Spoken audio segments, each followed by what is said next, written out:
உங்களுடைய வாழ்க்கையில் மிகப்பெரிய தாக்கமாக இருக்கக்கூடிய அந்த அவள் யார்? என் தாய். முதல்ல தாயை தாண்டி யாரும் இருக்காதுங்க. சும்மா முதல்ல தாய் தான். இந்த கரு உருவாவது காரணம் இருக்குல்ல, நான் இன்னைக்கு மைம்கோப்பி சொல்றதுக்கான காரணம் என் அம்மா தான். அம்மா இல்ல நான் இல்லை, இந்த உலகமே ஜனிக்கிறது அம்மாக்கால தான்.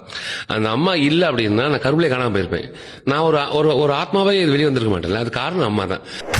ஆயிரம் உறவு உன்னை தேடி வந்த நின்னாலும் தாய் போலே தாங்க முடியுமா?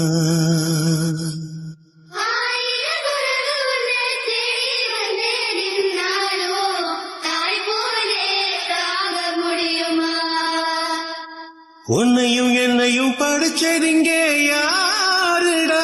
தெய்வம் ஒவ்வொரு வீட்டிலும் இருக்குதன்னா தாயடா.